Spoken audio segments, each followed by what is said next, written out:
Si Alicia ay isang babaeng nayon na naging bayani pagkatapos ng maraming mabibigat na pagsubok.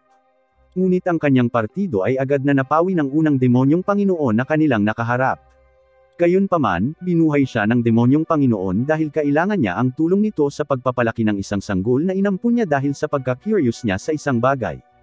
At ngayon kailangan niyang panatilihing ligtas ang sanggol habang kinakaharap ang kanyang mortal na kaaway. Nagsimula ang kwento sa isang liblib na nayon sa kontinente kung saan nakatira ang batang si Alicia kasama ang kanyang ama. Puno siya ng excitement at curiosity sa lahat ng bagay. At nang mapansin niya na ang mapa ng mundo ay lumabo ang lahat bukod sa Edthea, tinanong niya ang kanyang ama tungkol dito, na nagpa siya na ihulog ang tradisyonal na kaalaman ng kanilang mundo sa kanya. Ang kontinente ng Edthea ay tahanan ng 5 mga humanoid na lahi, kabilang ang mga regular na tao, mga ogre, ang mga tao sa dagat na tinatawag na Slatin, isang lahi ng mga barbaro na tinatawag na Benti, at ang mga elves na may malaaso na ilong na tinatawag na Hayden.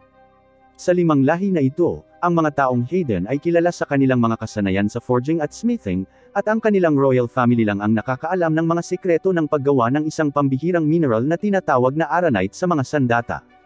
Ang 5 species ay namumuhay ng magkasama, karamihan sa kapayapaan. Ngunit ang kanilang mundo ay limitado lamang sa kontinente ng Edthea dahil sa kabila nito ay isang hindi pa nagagalugad na lugar na puno ng mga magic beast at kanilang mga hari na humaharang sa daan ng mga tao. Sinabi niya na ang 4 na mga demonyong Panginoon na nagbabantay sa bawat direksyon ay hindi kapani-paniwalang malakas at kanilang pinawi ang lahat ng mga grupo ng ekspedisyon na ipinadala sa kanilang mga teritoryo. Nadismaya si Alicia sa narinig na kailangan nilang mabuhay sa Edthea magpakailanman.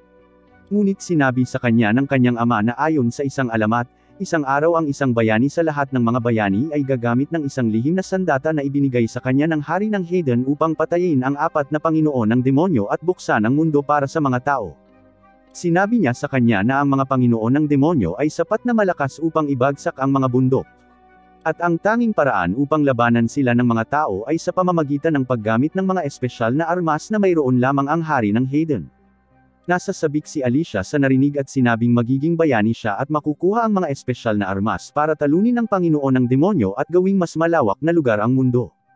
Fast forward sa maraming taon, si Alicia ang lumakad sa usapan at ngayon ay isa na siya sa 13 bayani na pinili ng hari ng Hayden. Siya ay naglalakbay sa isang karwahe kasama ang 6 na iba pang mga bayani, iniisip na sa wakas ay oras na para sa kanya upang matupad ang kanyang pangako sa kanyang ama. Ang mga lalaki sa karwahe ay nagsimulang mag-chat tungkol sa kung gaano ka-special na makita ang napakaraming makapangyarihang tao sa isang lugar, at sinabi ng isa sa kanila na mas bihirang makakita ng babaeng bayani. Tinanong niya si Alicia kung saan siya nanggaling, ngunit hindi siya nito sinagot. Sa sandaling iyon, pumasok ang isa pang bayani na nagngangalang Stephen, na nagsasabi sa lahat na maging handa dahil malapit na silang tumuntong sa teritoryo ng kaaway. Habang ang ibang mga lalaki ay naiirita dahil si Stephen ang gumaganap bilang kanilang pinuno, hindi sila maaaring makipagtalo dahil siya ang pinakamalakas sa kanila. Biglang kumandat si Stephen kay Alicia dahil ginawa niya iyon para lang iligtas siya sa awkward na usapan, pero hindi rin naman siya interesado dito. Sa sandaling iyon, ang karwahe ay biglang huminto at sinabi ng driver sa mga bayani na ang daan sa unahan ay hindi angkop para sa pagmamaneho. Sinabi ni Stephen na inaasahan niya ito at kailangan nilang maglakbay ng maglakad mula rito. Biglang, isang magic beast ang dumating doon at itinaboy ang driver palayo, na pinilit na kumilos ang lahat. Mayroong higit pang mga magic beast sa paligid, at inalis nila ang pangalawang driver at nagsimulang magmeryenda sa mga kabayo. Lumabas ang mga bayani sa kanilang mga karwahe, at inutusan sila ni Stephen na pamwesto upang sila ay magtungo sa tuktok at harapin ang demonyong Panginoon ng walang anumang casualty. Ginagamit ng mga bayani ang kanilang mga espesyal na sandata at ang kakayahang ibigay sa kanila upang labanan ang mga magic beast. Ngunit ang Panginoon ng Timog, si Clevites, ay nagmamasid sa kanila mula sa malayo. Ang mga bayani ay patuloy na nakikipaglaban sa mga halimaw at pagkatapos ay tumungo sa Luna Mountain kung saan nakatira ang demonyong haring si Cleve. Nakita nila ang hari ng demonyo sa tuktok ng bundok at pagkatapos ay bigla itong naglakbay patungo sa kanilang lokasyon sa anyo ng isang kidlat. Ang mga bayani ay nauutol na makita ang nakakatakot na halimaw na nagpapalabas ng kakaibang gintong aura. Masasabi nila na hindi kapani-paniwalang malakas si Cleve, ngunit dinadala ni Stephen ang sandaling ito sa Aura Farm at idineklara na matatalo ito ng 13 bayani gamit ang kapangyarihan ng mga armas mula sa Hayden Kingdom. Inutusan niya ang lahat na sumugod sa unahan. Ngunit pagkatapos ay bigla siyang nataman ng isang bagay na napakabilis na walang sinuman ang may oras upang mag-react. Tinamaan ni Stephen ang isang bato sa likod niya at naiwan ang isang nabalian at lupaypay na bayani, habang hinahayaan ng demonyong Panginoon na tumulo ang kanyang dugo mula sa kanyang buntot. Ang mga bayani ay nabigla nang makita ito at isang lalaki ang nagmamadaling pumasok upang maghiganti. Sinubukan ni Alicia na balaan siya dahil ang kanyang instincts ay nagsasabi sa kanya na may mali, ngunit walang makikinig sa isang babae. Tumalon ang lalaking may martilyo kay Cleve, ngunit nataman siya ng kanyang buntot na nakapunit sa kanyang ulo sa isang iglap. Ang iba pang mga bayani ay nagsimulang magpanik at mag-isip na umatras, ngunit hindi nila alam na nakokontrol ni Cleve ang mga anino, at ipinadala niya ang kanyang mga buntot sa mga anino ng mga bayani upang saksakin sila mula sa likod. Si Alicia lang ang nakapansin nito, at agad niyang pinaalam ang lahat, sinabihan silang patuloy na tumalon upang malayo sila sa kanilang mga anino. Walang sapat na mabilis na sumunod sa kanyang mga tagubilin. Ngunit habang ang iba ay nakakakuha ng saksak, si Alicia ay umiwas sa mga pag-atake ni Cleve at sumugod sa kanya. Hanga si Cleve sa presensya ng isip niya. Ngunit bilang kabaligtaran sa kanya, ang mga lalaki ay isang walang pag-asa na bayani. Sinisikap nilang lumaban ng direkta laban sa Panginoon ng demonyo, para lamang ma-one-shot ng kanyang mga buntot, at curious si Cleve kung bakit sila nandito. Itinuring niya lamang ang mga tao bilang mga insekto sa kanyang mahabang buhay. At ang huling pagkakataon na nakita niya sila ay 1,000 taon na ang nakalilipas. Nagtataka siya kung paano at bakit nandito ang mga nilalang na kasinghina nila habang patuloy silang minamasaker hanggang si Alicia na lang ang natira. Iniiwasan niya ang lahat ng mga pag-atake ng Panginoon ng demonyo at pagkatapos ay lumipad patungo sa kanya, tinamaan siya ng kanyang buong lakas para lamang gumasgas sa kanyang sungay. Nairita si Cleve dito at nagpadala siya ng malakas na bugzo ng hangin na pumutol kay Alicia at sa kanyang mga pangarap. Ang demonyong Panginoon, gayunpaman, ay hindi nasisiyahan dito at nagpasya siyang bisitahin ang mga tao upang malaman kung bakit nila tina-target ang kanyang lupain. Pumunta siya sa Hydrat, ang kabiserang lungsod ng Hayden Kingdom, kung saan ang mga panday ay walang pagod na gumagawa ng mga sandata. Sa sandaling mapunta si Cleve sa isang tore ng bantay, lahat ay nabigla at tumakbo palayo sa kaligtasan. Naalala ni Cleve na pinag-usapan ng mga bayani ang tungkol sa pagbibigay ng hari ng Hayden sa kanila ng mga espesyal na armas, at napagtanto niya na dapat niyang kausapin ang lalaki bilang kapwa-hari. Samantala, dumating doon ang mga sundalong nagbabantay sa lungsod upang labanan siya, ngunit hindi man lang niya ito pinansin. Iniisip na lang niya na papatayin niya ang lahat sa kanyang daan hanggang sa makarating siya sa hari dahil iyon nga ang ginawa ng mga bayani sa kanyang teritoryo. Sinimulan siyang barilin ng mga sundalo, ngunit hindi sila katumbas ng oras. Kaya, hindi na lang sila pinansin ni Cleve at nagsimulang tumakbo sa mga rooftop, patungo sa direksyon ng palasyo ng hari. Naghahanda na rin ang mga Royal Guard na harapin siya at ilabas ang kanilang malalaking armas. Ngunit ang kanilang mga pag-atake ay masyadong mabagal at masyadong mahina upang gumawa ng anumang bagay laban sa kanya. Pasimple niyang giniba ang mga pader ng palasyo para maalis ang mga ito. At tumakbo ang isang mensahero sa hari upang ipaalam sa kanya ang tungkol sa sitwasyon. Sa paghusga sa mga panginginig at malalakas na tunog, nahulaan na ng hari na nabigo ang mga bayani at narito ang Panginoon ng demonyo. Sinabi niya na ang lakas ng mga sandata na ibinigay niya sa mga bayani ay maaaring hindi umabot sa marka at nabigo siyang matupad ang alamat sa kanyang edad. Sinabihan siya ng kanyang mga kawal na tumakas tungo sa kaligtasan, ngunit tumanggi ang hari dahil alam niyang walang matatakasan ang demonyong Panginoon. Napagpasyahan niyang gamitin ang kanyang natitirang oras para isil ang forge sa loob ng palasyo dahil kapag nawasak iyon, mawawalan sila ng paraan para lumaban sa mga magic beast. Samantala, ang mga Royal Guard ay naglalabas ng mga espesyal na armas na gumagamit ng parehong pulang metal na Arcanite bilang mga sandata ng bayani. At napagtanto ni Cleve na ito ang tanging bagay na nagdudulot ng anumang tunay na banta sa kanya. Naalala niya na ang pag-atake ni Alicia ay nakascratch sa kanyang sungay, at nagsimula siyang mag-isip na kahit na ang mga insekto ay maaaring maging mapanganib sa tamang armas. Agad niyang sinira ang mga armas at pagkatapos ay nagpasya na sirain din ang forge dahil ayaw niyang lumakas pa ang mga tao. Bumalik sa palasyo, binuksan ng hari ang pinto sa pandayan. Pero papasok pa lang siya dito ay palakas ng papalapit ang ugong. Isinara ng hari ang pinto, piniling manatili sa labas ng forge sa halip. At sa sandaling iyon, ang bubong ay napunit ni Cleve, na nagsabi sa hari na hinahanap niya siya.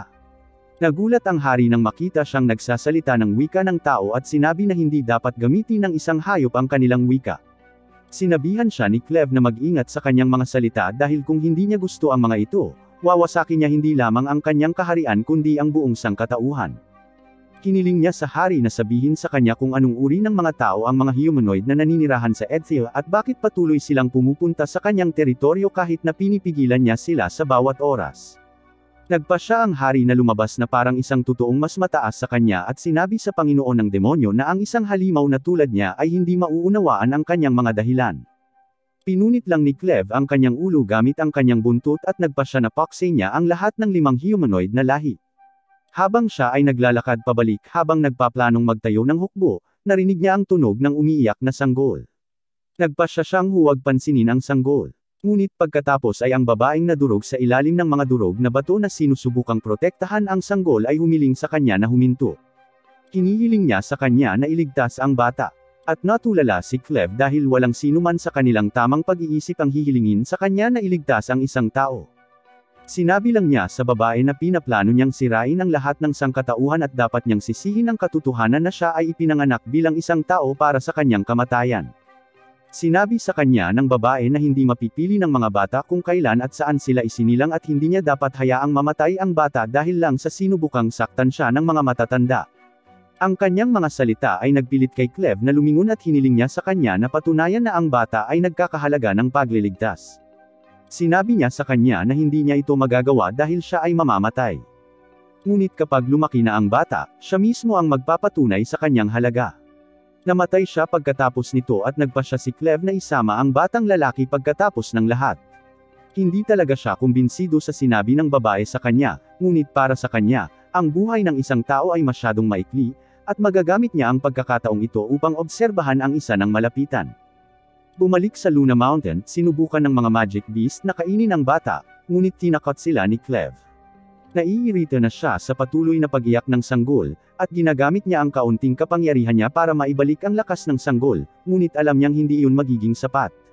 Hindi niya alam ang unang bagay tungkol sa mga tao at itinapon ang sanggol sa isang tumpok ng mga surot na kumakain ng tae.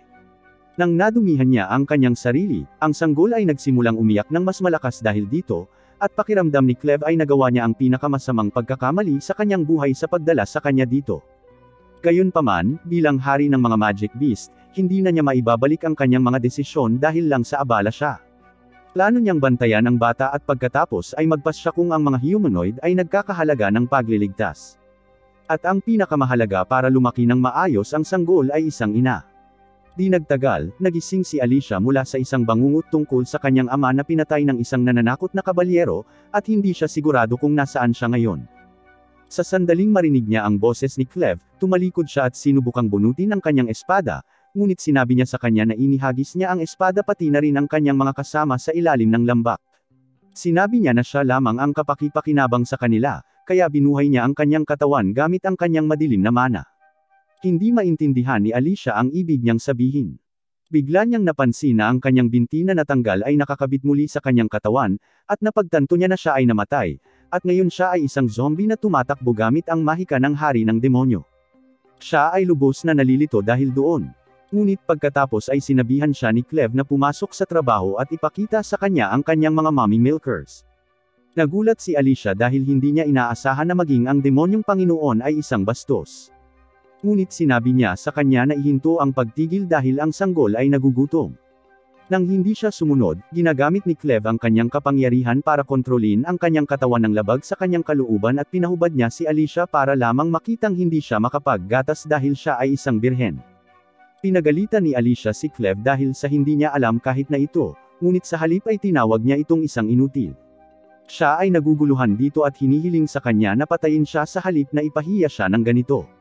Ngunit itinulak siya ni Cleve sa lupa, sinabi sa kanya na hanggat ang kapangyarihan nito ay dumadaloy sa kanyang katawan, hindi siya maaaring patayin. Ang sanggol ay biglang nagsimulang umiyak at sinabi ni Cleve na wala siyang magagawa sa gutom nito kahit na sa kanyang kapangyarihan. Tinanong siya ni Alicia kung bakit may kasama siyang bagong panganak na sanggol.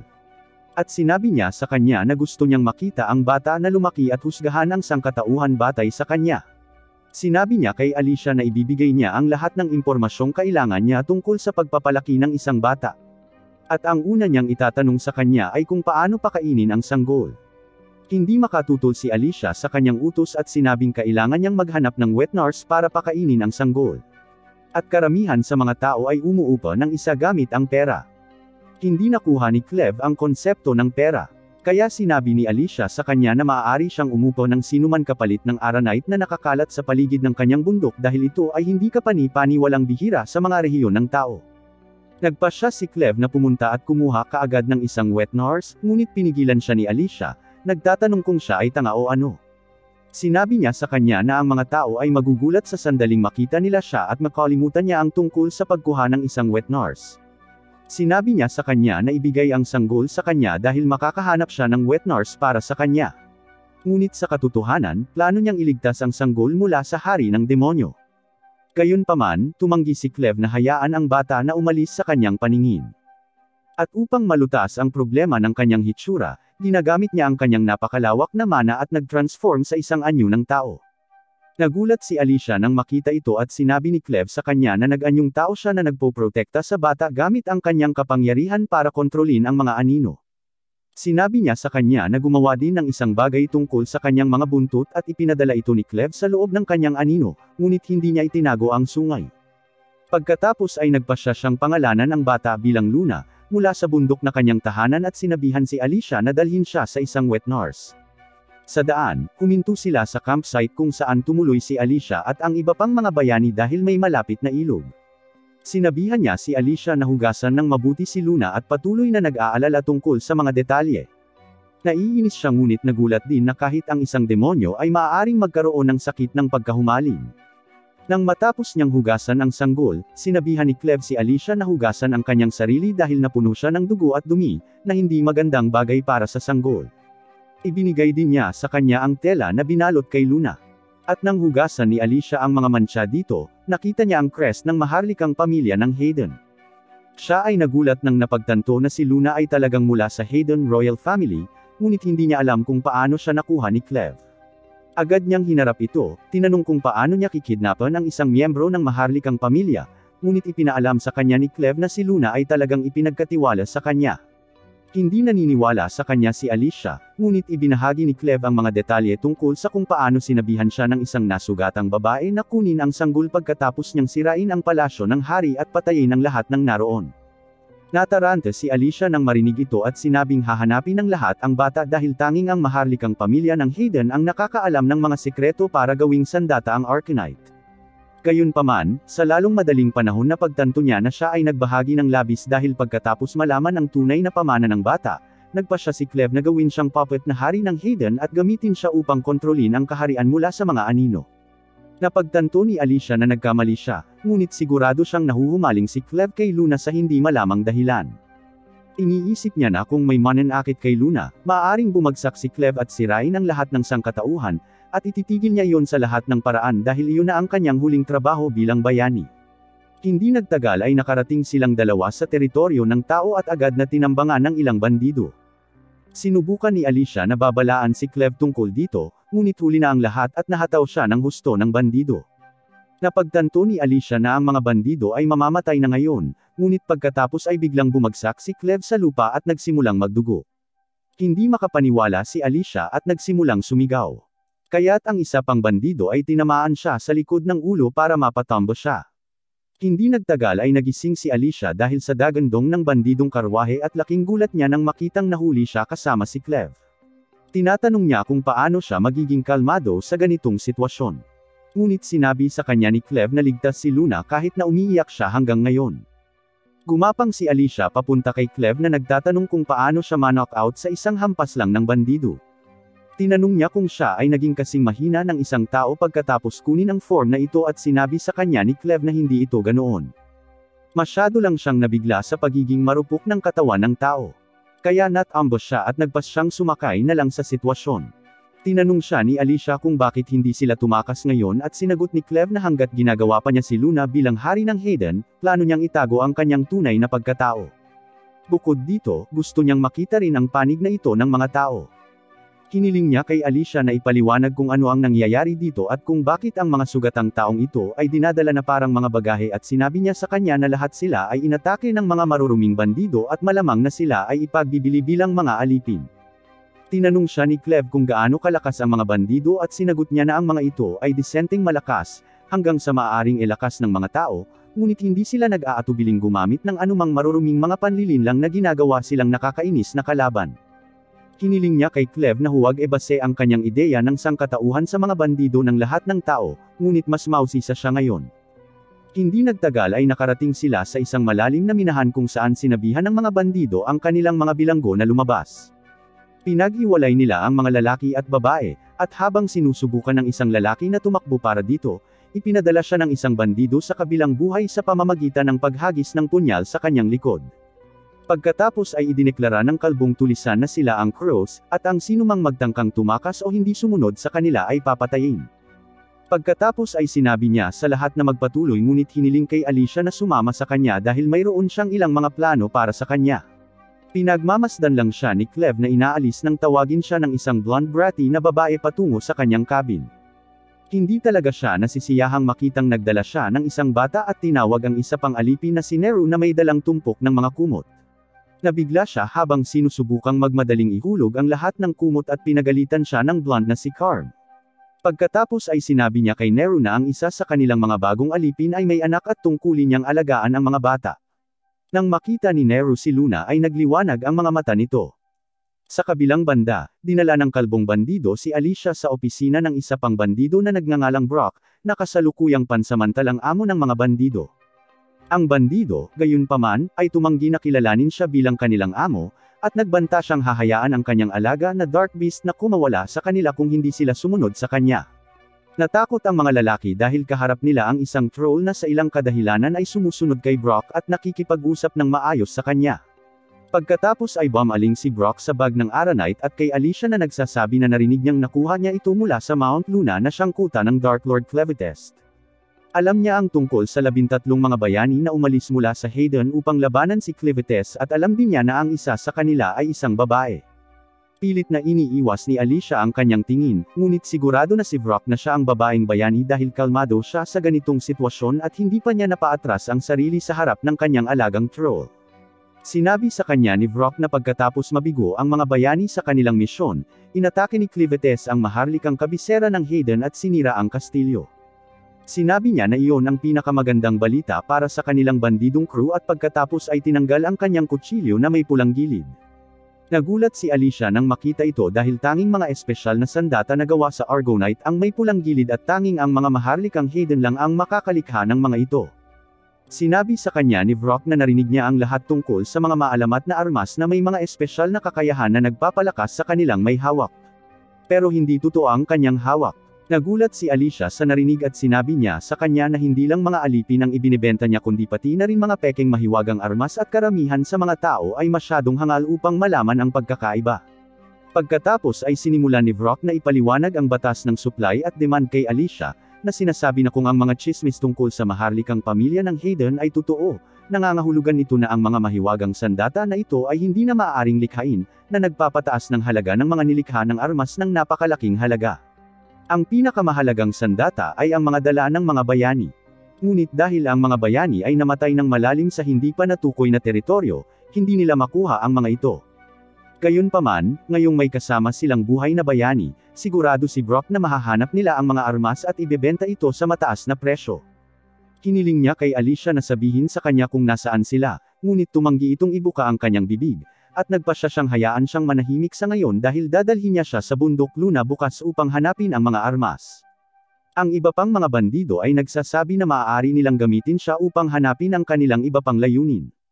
Ngunit sinabi ni Brock sa kanila na siya ay napakahalaga para ipagsapalaran ang kanyang buhay, at ang iba pang mga alipin ay sapat na para doon. Pagkatapos ay sinabi niya sa mga bandido na magsaya kay Alicia kung gusto nila, at nagsimula silang mag-isip na tawagin siyang boss pagkatapos ng lahat. Sa kabilang banda, nagtatrabaho si Cleve sa restaurant na pinamamahalaan ng blonde na si Carm.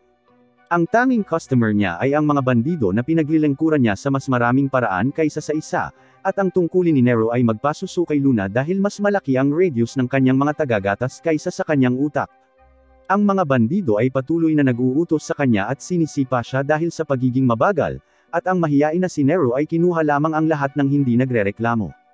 Samantala, si Cleve ay nagtatrabaho bilang isang waiter, nagbibigay ng pagkain sa sinumang tatawag sa kanya, at iniisip ni Carm na nakakahiyang magbenta ng isang mabuting manggagawang tulad niya.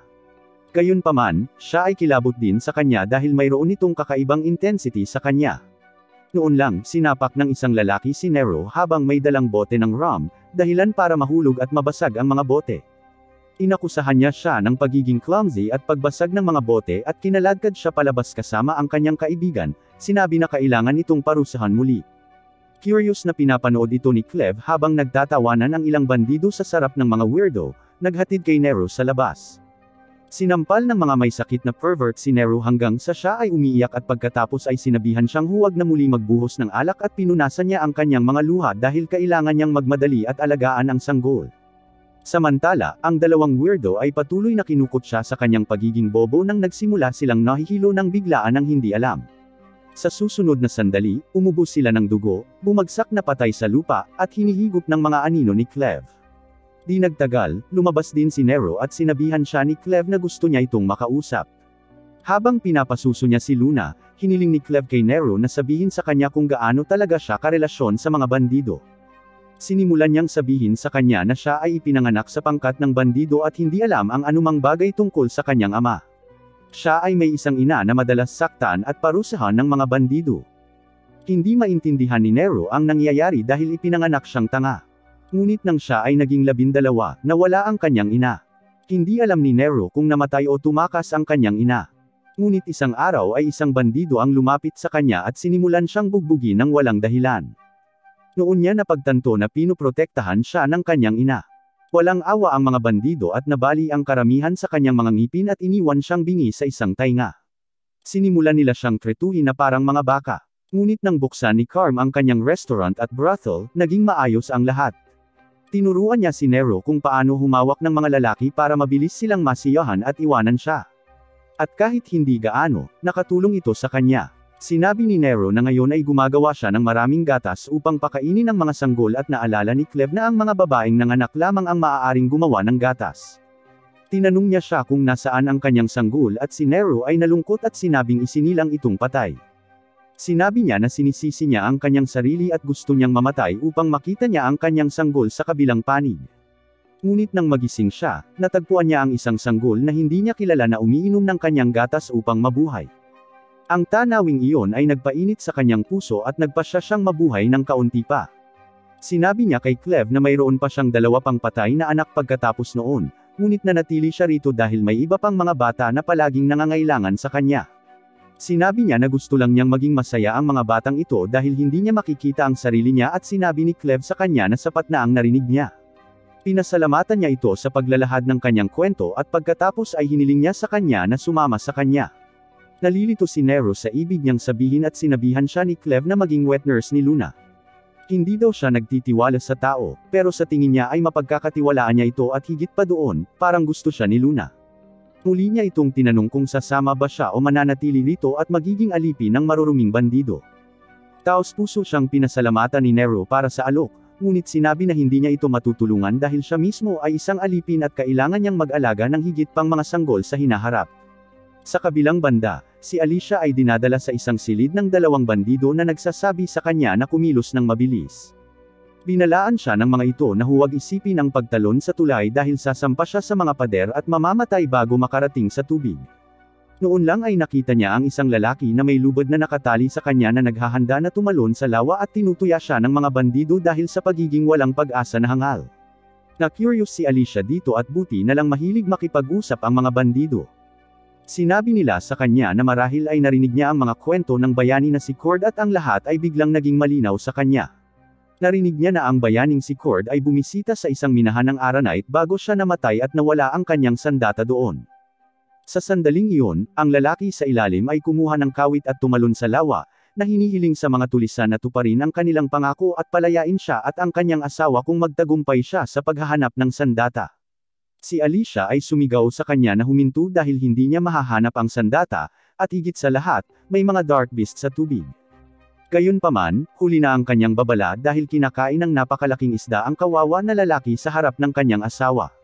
Pinagtatawanan siya ng mga bandido at napagtanto ni Alicia na wala silang planong palayain siya, kahit na nagtagumpay siya. Sinasabi nila sa kanya na walang kwenta ang sinasabi niya dahil isang buong grupo ng mga bandido ang handang makipaglaro sa kanya ngayong gabi. Nagsisimula sa isang baliw na freak na may hawak ng kutsilyo. Tumalon siya sa tulay na nagsasabing huhuberin niya ang mga damit niya rito para makita ng lahat. At nagpasya si Alicia na gamitin ang sumpa ng immortalidad na inilagay sa kanya ni Cleve para magamit ng mabuti. Na-dislocate niya ang kanyang mga kasukasuan para makawala sa kanyang mga posos at pagkatapos ay dinudurog nito ang leeg ng freak. Pagkatapos ay ginamit niya ang kanyang kutsilyo upang putulin ang lubid ng tulay, na naging sanhi ng pagkahulog ng dalawa sa kanilang kamatayan, at umaasa lang siya na hindi nagsisinungaling si Cleve tungkol sa pagiging immortal niya. Bumaba ang tingin ng mga bandido at nang makita nila ang bangkay ni Alicia, nagsimula silang magpanik, dahil kailangan daw nila ito para dalhin sila sa 13 regalia na nawala. Samantala, pababa sa ilalim ng kuweba, nagkamalay si Alicia dahil sa sumpa ng immortalidad na inilagay sa kanya ni Cleve. Salamat sa sumpa, hindi siya maaaring mamatay, ngunit ang sumpa ay hindi nagbibigay sa kanya ng pagbabagong buhay. Kaya, siya ay kasalukuyang paralisado mula sa leeg pababa, at wala siyang ideya kung ano ang gagawin. Bawat buto sa kanyang katawan ay nabali, at nawalan na siya ng 1 toneladang dugo, kaya walang paraan na makakaalis siya dito ng mag-isa. Ngunit masama kung ang mga bandido ay bumaba dito at malaman na siya ay buhay pa. Kaya nagsimula siyang magpumigla sa pagtatangkang gumalaw hanggang sa tumaas sa hangin ang dugo mula sa kanyang katawan at lumitaw si Clevites sa kanyang harapan. Nagulat si Alicia nang makita si Clevites sa napakaliit na anyo. Pero ganito lang daw siya dahil pinapakita niya ang sarili niya mula sa magic ng dugo sa katawan ni Alicia. Ang magic blood na ito ang nagpapanatili sa kanyang immortal na katawan na buhay. Kaya pagtuluyan na siyang nagdugo at naubusan, pagkatapos ay mamamatay siya ng totoo.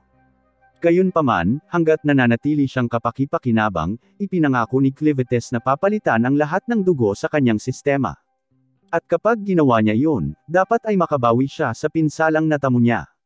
Natutuwa si Alicia sa narinig, ngunit napansin niyang hindi pa siya sinisimula ni Clevites na pagalingin. Kaya, tinanong niya siya kung ano ang hinihintay niya. Sinabi ni Clevites na gagaling siya sa huli. Pero bago iyon, may gusto siyang itanong sa kanya. Kamakailan ay natagpuan niya ang perpektong kandidato para sa isang wet nurse para kay Luna. At kahit na isang demonyo, masasabi ni Cleve na si Nero ay minamaltrato dito. Kaya naman, inalok niya ito ng pagkakataong makatakas at mamuhay ng mas magandang buhay bilang wet nurse ni Luna. Pero laking gulat niya, diretsyong tinalikuran siya ni Nero. Tinanong ni Clevites si Alicia kung mayroon siyang ideya kung bakit tatanggihan ni Nero ang napakagandang pagkakataon. At sa masasabi ni Alicia, sa tingin niya ay dahil sa nakikita ni Nero si Clevites bilang isang alipin na hindi kayang tuparin ang kanyang pangako. Ang mga bandidong grupong tulad nito ay hindi basta-basta pinapayagan ang mga tao na umalis.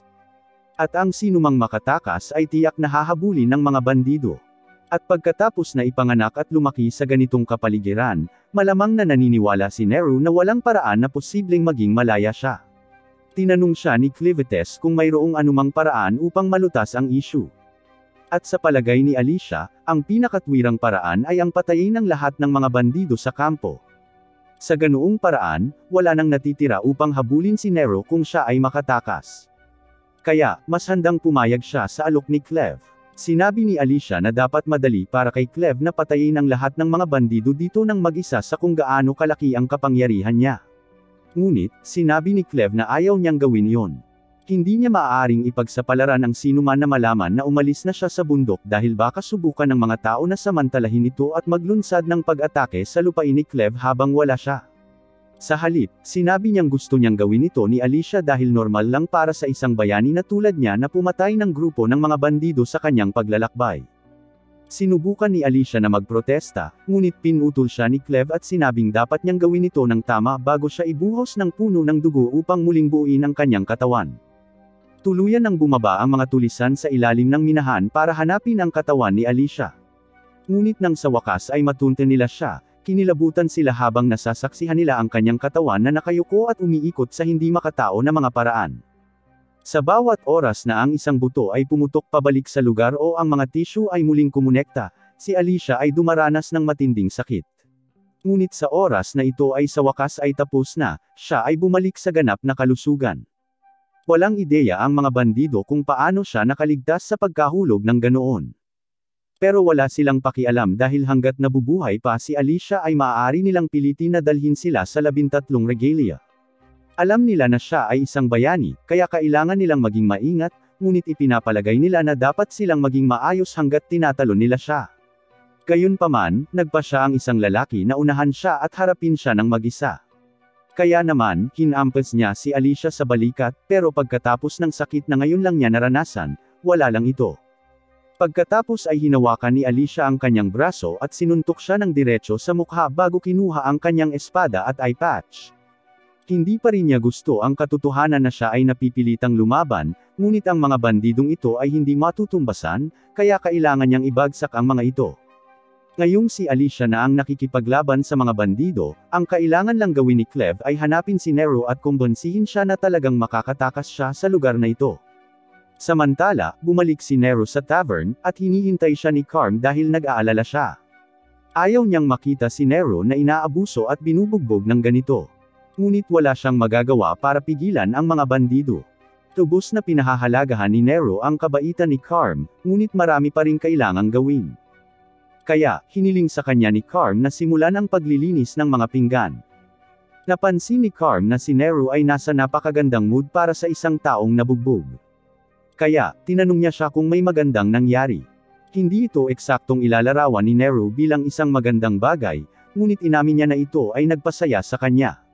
Tinanong niya si Carm kung alam niya kung ano ang hitsura ng labas, at medyo nagulat si Carm dahil hindi pa nagtatanong ng ganyan si Nero. Tinanong siya ni Carm kung bakit gusto niyang malaman. Kaya ipinaliwanag ni Nero na siya ay isinilang sa kampo, kaya hindi pa niya naranasan kung ano ito sa labas. Pero si Carm naman ang dinala dito kaya malamang isa o dalawa ang alam niya tungkol dito. Inamin ni Carm na alam niya ang tungkol sa labas ng mundo, ngunit wala siyang maraming magagandang alaala tungkol dito dahil tulad ng karamihan sa iba pang mga kababaihan na dinala dito, maaaring nawasak ang kanilang mga tahanan o hindi nagkaroon ng mga tahanan sa simula. Kaya hindi ito isang bagay na madalas nilang pag-usapan. Tinanong ni Carm kung bakit biglang naging curious si Nero sa labas. Kaya ipinaliwanag ni Nero na may nagtanong sa kanya kung gusto niyang umalis. Sinampal ni Carm si Nero dahil sa pangahas niyang sabihin yun ng malakas, lalo na kapag may mga bandido pa sa tavern. Ang tingin sa kanila ng mga tulisan dito ay walang iba kundi mga alipin na maaaring itapon kapag wala na silang pakinabang. Kaya naman kinailangan nilang magsama-sama at mag-ingat sa isa't isa. Kaya, hindi masasabi ni Nero ang mga ganyan kung gusto niyang mabuhay dito. Maya-maya lang, pumasok si Broco at narinig niya ang buong bagay. Kaya, kinakabahan talaga si Carm sa maaring gawin niya. Tinanong niya si Broco kung ano ang ginagawa niya rito dahil bihira siyang bumaba sa tavern, ngunit ang sabi niya lang ay narinig niyang may dumating na sanggol kamakailan, kaya gusto niyang tingnan ito. Hiniling ni Carm kay Nero na sabihin kay Broco kung nasaan ang sanggol. At huling pagkakataon na tiningnan ni Nero, nasa stables si Luna. Kaya sinabi ni Broco na siya mismo ang pupunta. Ngunit bago siya umalis, hiniling niya kay Nero na sumama sa kanya. At mula sa paraan na sinabi niya iyon, masasabi agad ni Carm na hindi ito maaaring maging mabuti. Sinusubukan niyang pigilan si Broco, ngunit wala siyang autoridad dito. Kaya wala siyang masyadong magagawa. At si Nero ay ganap na nakakalimutan ang kapalaran na naghihintay sa kanya. Nang maalis na ni Brokov si Nero, inihampas ni Carm ang kanyang mga kamay sa mesa sa galit dahil si Nero lang ang kayang mag-alaga ng mga sanggol sa paligid. Pero mukhang walang pakialam si Broco tungkol doon.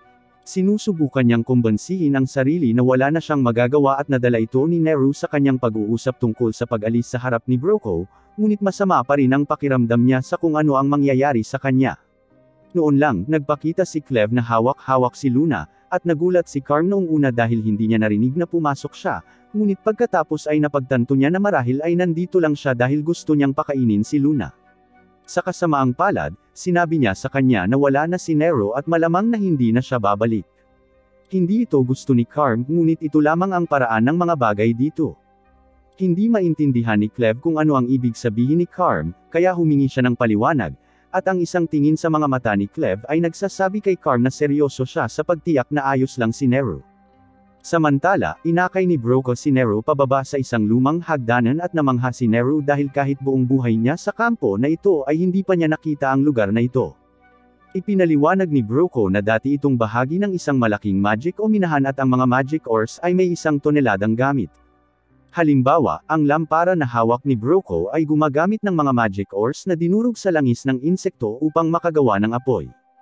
At bago naging bandido si Broco, gumugugol siya ng maraming oras sa pagsasaliksik sa mga aplikasyon ng magic ores, partikular na ang mga paraan ng paghahalo ng magic ores sa iba't ibang likido upang lumikha ng mga kawili-wiling epekto. Siya nga pala, huwag mo na lang pansinin yung mga bungo sa sahig dahil hindi naman yun masamang senyales o ano paman. Sa sandaling iyon, pinatay ni Broco ang mga ilaw at si Nero ay nagsimulang magpanik dahil madilim ang lugar na ito, kaya't wala siyang makita dito. Nakiusap siya kay Broco na buksan muli ang mga ilaw at obligado si Broco. Ngunit nang makitang muli ni Nero, kinilabutan siya nang makitang nakatayo sa likuran niya ang alagang halimaw ni Broco. Bahagi ng pagsasaliksik ni Broco ang pagbuo ng mga mixtures na magbibigay daan sa kanya na kontrolin ang mga demonyong tulad ni Betty dito, na siyang dahilan din kung bakit siya naging pinuno ng kampo ng mga bandido. At bilang pinuno, hindi mo maaaring hayaang mabuhay ang isang tulad ni Nero pagkatapos niyang magpahayag ng pagnanais na tumakas. Kaya, ipapapatay niya ito sa kamay ni Betty. Nagsimulang magpanik si Nero nang sa wakas ay maproseso na niya ang nangyayari. Kaya, galit na galit siyang tumakbo palayo, ngunit pagkatapos ay binigyan ni Broco si Betty ng utos na kainin si Nero. Kaya nagsimulang habulin siya ni Betty. Habang si Nero ay natitasid na sinusubukang tumakas, naisip niya ang alok na ginawa ni Cleve sa kanya, at talagang gusto niyang tanggapin siya sa kanyang alok, dahil maaaring iba ang mga pangyayari kung tinanggap niya. Noon lang, nakita niya si Cleve na hawak si Luna sa kabilang dulo ng lagusan. At ang huling pumasok sa isip niya ay kung gaano siya kalungkot dahil hindi niya nagawang alagaan si Luna.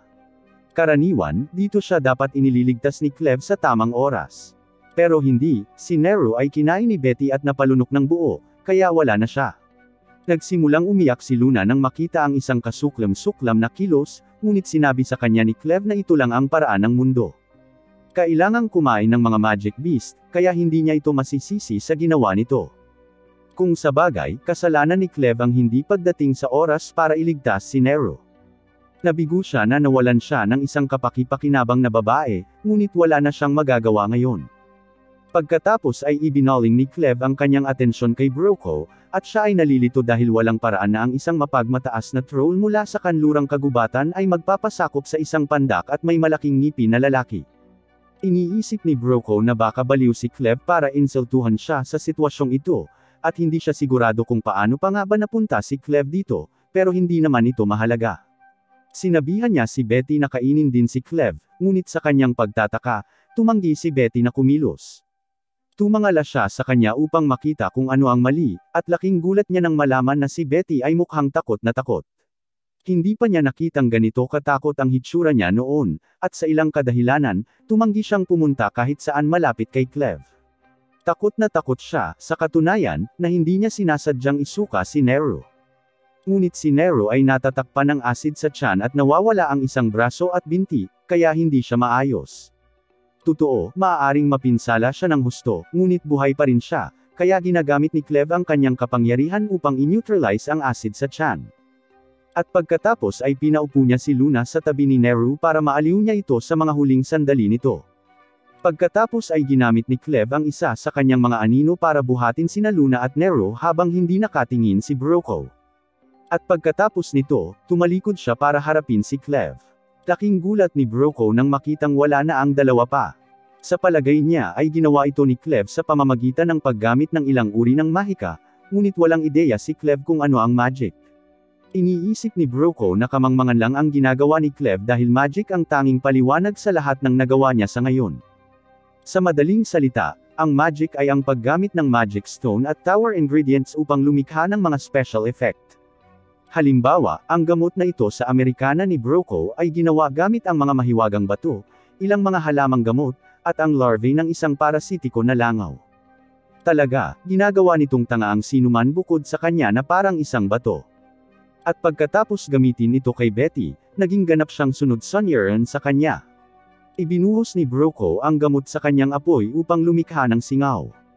At sa sandaling malanghap ito ni Betty, nawala ang lahat ng kanyang katwiran at sinalakay si Cleve sa bulag na galit. Ang katawan ni Cleve ay napabagsak sa sahig dahil hindi niya magagamit ang karamihan sa kanyang kapangyarihan sa kanyang anyo ng tao.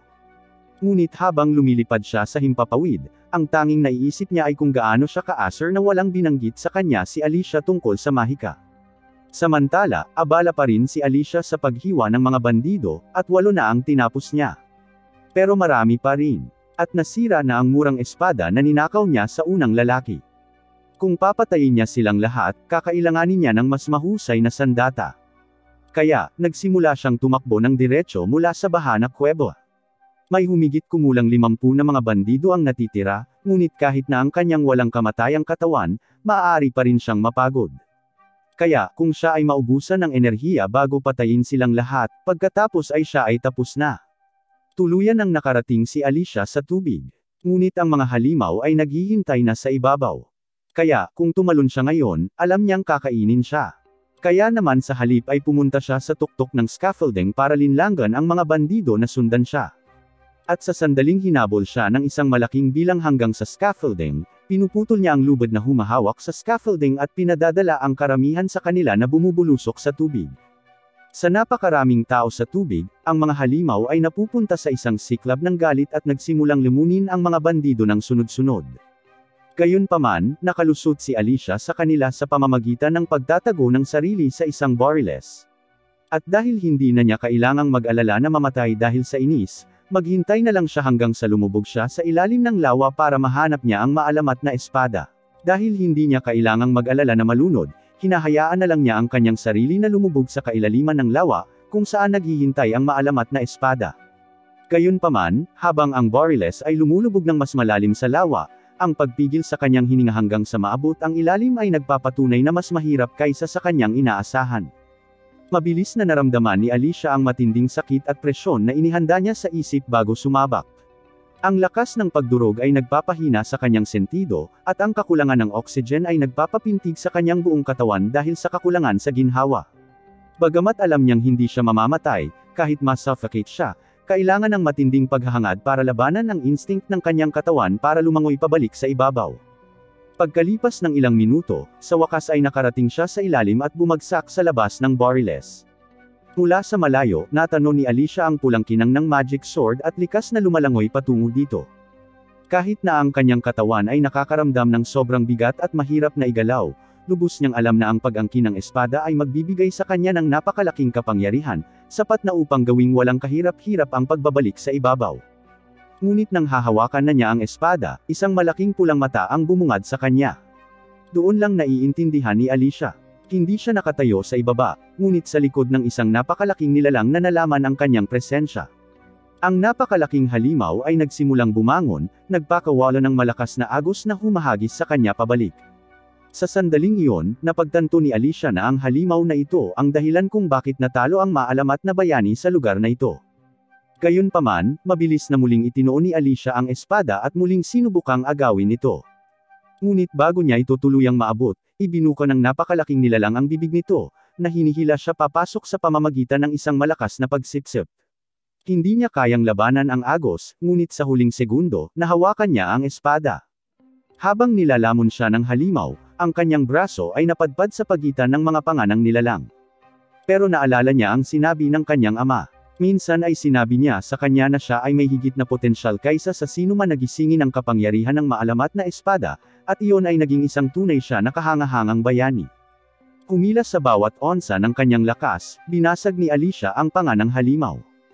Nang nakalaya na siya, nakipagtitigan siya sa halimaw, na ipinadala ang buong kapangyarihan ng enchanted na espada. Pagkatapos ay mabilis niyang inindayog ang espada. Ayon kay Alicia, ang espada ay may kakayahan na humahati sa tubig tulad ng mantikilya.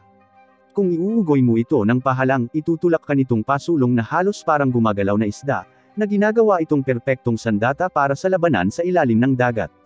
Si Alicia ay tinutugis ng isang napakalaking halimaw, at halos hindi siya makapaniwala na may ganoong kalaking nilalang. Pinaghihinalaan niya na isa ito sa mga sinaunang Dark Beast, mga maalamat na nilalang na nabuhay ng millennia.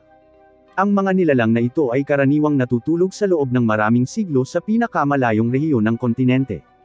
Gayunpaman, ang isang ito ay nagising mula sa mahabang pahinga nito nang sinubukan ng mga tao na minahan ang Archanesite. Habang tumatakbo ang mga kaisipang ito sa kanyang isipan, papalapit si Alicia sa ibabaw, ngunit nakita rin siya ng Arventis. Alam niya na kung walang hangin, hindi siya magkakaroon ng pagkakataon sa laban sa hinaharap. Gayunpaman, ang Arventis ay nakaposisyon na sa itaas, naghihintay. Nang may malakas na pag-indayog ng kanyang espada, inilunsad niya ang sarili pataas, hiniwa ang isa sa mga halimaw at bumulwak sa tubig. Kinikilala ng mga bandido ang maalamat na espada sa kanyang kamay. Ngunit naghahanda pa rin sila sa pag-atake. Determinado na angkinan ang regalia sa anumang halaga, ngunit bago sila makakilos, ang napakalaking halimaw ay bumulwak mula sa lawa. Ang mga galamay nito ay hinahampas at nilalamon ang bawat bandido sa kanyang dinadaanan. Gamit ang kapangyarihan ng espada, hinihiwa ni Alicia ang mga galamay ng nilalang, ngunit alam niyang hindi siya makakalaban sa halimaw sa kanyang sarili. Napagtanto niya ito, pinili niyang hayaan ang halimaw na harapin ang mga bandido at tumalikod na umalis. Gayunpaman, bago siya makaalis, ang mga bandido ay tumawag sa kanya sa desperasyon, nagsusumamo para sa kanilang buhay at nangakong susundin niya ang bawat utos niya kung ililigtas niya sila. Ngunit alam ni Alicia na ang mga hamak na ito ay magtataksil sa kanya o sa sinuman sa sandaling magkaroon sila ng pagkakataon. Kaya, hindi niya pinapansin ang kanilang pakiusap at nagpatuloy sa kanyang paglalakbay, iniwan ang napakalaking nilalang upang tapusin ang trabaho. Bilang isang bayani, hindi mapalagay si Alicia tungkol sa pag-iiwan ng gayong kapahamakan na halimaw, ngunit tiniyak niya sa sarili na bilang isang uri ng tubig, malamang na hindi ito maglalakbay sa kabila ng lawa. Bukod pa rito, natapos na niya ang kanyang misyon, tinatapos ang buong pangkat ng bandido, tulad ng iniutos ni Clevitas. Hanggang sa inaalala niya, tapos na ang trabaho niya dito. Biglang, narinig ni Alicia ang boses ni Clem at lumingon-lingon sa paligid para hanapin siya, ngunit mabilis niyang ipinaliwanag na nakikipag-usap sila sa pamamagitan ng telepathy. Inamin niya na hindi niya nakikita ng malinaw ang lahat, ngunit sa paghusga sa dami ng dugo na nakakalat sa paligid, tiwala siyang natapos niya ang misyon. Sinisigawan agad siya ni Alicia. Galit na hindi siya tumulong, gayong halata kung gaano siya nahihirapan. Humingi ng paumanhin si Clem, ipinaliwanag na abala siya sa sarili niyang mga problema, na ikinagulat ni Alicia. Hindi niya akalain na ang makapangyarihang Dark Beast Lord ay maaaring makipagpunyagi sa anumang bagay. Ngunit inamin ni Clem na nahaharap siya sa isang hindi pamilyar na pamamaraan at ang kanyang anyo ng tao ay mas marupok kaysa sa kanyang inaasahan. Inakusahan siya ni Clem ng pagtatago ng katotohanan tungkol sa mahika mula sa kanya at nagbabala na sa sandaling bumalik siya, haharapin niya ang kanyang parusa. Gayunpaman, tiniyak niya kay Alicia na ibinagsak na niya ang alaga ni Broco. Kasabay nito, tumakas si Broco sa takot, nagulat na si Clem, isang tila hindi kapani-paniwalang salamangkero, ay pinawi ang kanyang troll sa isang solong strike. Bigla niyang nadatnan ang walang buhay na katawan ni Nero kasama si Luna na nakaupo sa tabi nito. Ang paningin ng bata ay pumukaw ng ideya. Marahil ay mayroon pa ring paraan upang ibalik ang mga bagay, kahit ngayon. Samantala, si Alicia ay nagmamadaling lumapit kay Clem pagkatapos matanggap ang kanyang mga order at agad na naramdaman ang kakaibang usok na namamalagi sa hangin. Napansin ni Clem ang espadang dala niya, ngunit nang hilingin niya ito, tumanggi si Alicia, at sinabing napakarami niyang pinagdaanan para makuha ito. Hindi na nagpatuloy si Clem at ipinaliwanag na ang usok ay nakakasagabal sa sentido ng isang Dark Beast, kaya naman nahihirapan siyang hanapin si Luna. Isinasaalang-alang ni Clem na bumalik sa kanyang tunay na anyo upang iwaksi ang usok, ngunit nag-aalala siya na ang paggawa nito ay maaaring maging sanhi ng pagbagsak ng kuweba. Sa halip, bumaling siya kay Alicia at sinabihan itong bahala na sa sitwasyon, pangangatwiran na naiintindihan niya kung paano gumagana ang magic. Sumagot si Alicia na hindi lang sinuman ang maaaring gumamit ng mahika. Nangangailangan ito ng paglabas ng nakatagong kapangyarihan sa loob ng Arcanesite, isang bagay na ilang individual lamang ang may kakayahang gawin. Inamin ni Alicia na sa kabila ng kaunting mahika, hindi niya talaga magagamit ito, at talagang nabigla si Clem sa kung gaano siya kawalang kakayahan bilang isang bayani. Inakusahan siya ni Alicia ng pagpatay sa iba pang mga bayani, iginiit na ang ilan sa kanila ay bihasa sa mahika, ngunit hindi pinansin ni Clem at nagsimulang maglakad palayo. Tinanong ni Alicia kung ano ang gagawin niya kung napatay na ni Broco si Luna. Sumagot si Clem na kung mangyari iyon, mawawala ang lahat ng interes niya sa mundo ng mga tao, na nagpapahiwatig na lilipulin niya ang sangkatauhan, determinadong pigilan ito, nagpasya si Alicia na mahanap si Luna ng mabilis upang iligtas ang sangkatauhan. Habang magkasama silang naglalakad sa kuweba, nakita ni Alicia at Glenn ang bakas ng dugo. Tinanong niya kung dumudugo si Nero at kinumpirma niya. Iminumungkahi ni Alicia na si Nero ay gumagapang palayo o may humihila sa kanya, ngunit sa alinmang kaso, hindi siya makakalayo. Kailangan nilang magmadali. Samantala, buhay pa si Nero at nakakapit sa balabal ni Broco para pigilan itong makatakas kasama si Luna. Dahil sa pagkabigo sa hindi matitinag na determinasyon ni Nero na protektahan si Luna, hiniling ni Broco na malaman kung hanggang saan siya handang pumunta at iginiit na ang bata lang ang gusto niya. Kanina, natuklasan ni Broco na nakahandusay sa lupa sina Luna at Nero. Nang sinubukan niyang lapitan, hinayla ni Luna ang kamay niya. Sa sandaling nagsimulang umiyak si Luna, biglang sumabog ang lampara na hawak niya. Noon napagtanto ni Broco na si Luna ay isang pure-blooded Haydenian, patunay na siya ay kabilang sa royal family at nagtataglay ng mga mahiwagang kakayahan. Sa pag-unawa na maaaring maging mahalaga si Luna, nagpasya siyang kunin siya. Ngunit si Nero ay matigas na kumapit sa kanyang damit. Sa galit, nagbanta siyang puputulan ang mga palso ni Nero at iiwan siya. Sa sandaling iyon, dumating si Alicia at namagitan. Gulat na makita siyang buhay. Hinihiling ni Broco na malaman kung ano ang nangyari sa mga bandido na ipinadala niya upang patayin siya. Malamig na sagot ni Alicia na naging pagkain sila ng Dark Beast. Sa sandaling iyon, pumasok si Glenn at binalaan si Broco tungkol sa parusang naghihintay sa kanya. Napagtatanto na si Luna ang tanging paraan niya. Idiniin ni Broco ang kanyang espada sa mga kamay ni Luna, nagbabantang puputulan ang kanyang mga daliri kung lalapit sila.